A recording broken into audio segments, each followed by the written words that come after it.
What are trade-offs in a multi-party negotiation, and why are they difficult?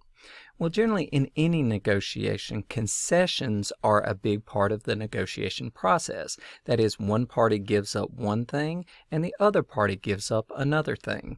Now, generally, the most common form of trade-off is that you are giving something up that you value that the other person acquires. That is, you give up something of value, they acquire that value that you're giving up, and vice versa. So you are both making concessions. This is known as a reciprocal trade-off.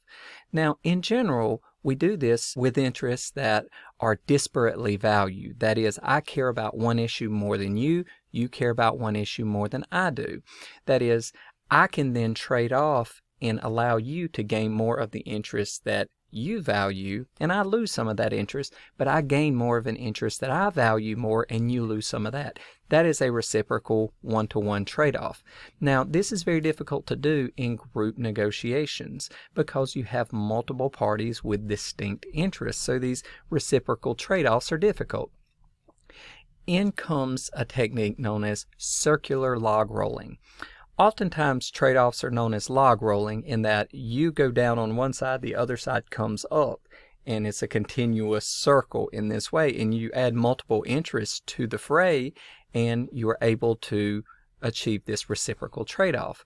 Well, in circular log rolling, you are expanding this to more parties, and I, for example, may have to trade off an interest with one party whereby that party gains in order for that party to allow another party to the negotiation, a third party, to gain.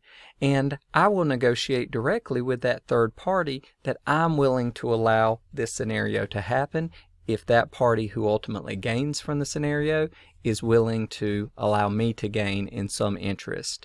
So it takes the place of the one-to-one reciprocal trade-off and makes it circular in nature, in that you are trading off different things with different parties, and the interests being traded off on go in somewhat of a circular fashion. Now, this can become far more complex as you add additional parties and each party benefits separately. It becomes extremely difficult to keep up with when you get to 4 or more parties, because it's difficult to value how one party is gaining in the negotiation and another party is losing, and it becomes more difficult for that party to tie the cause of them gaining back to you and being willing to trade off something of value to you in exchange for you undertaking or kicking off that cascade or process. So this is why trading off in a multi-party negotiation can be quite difficult.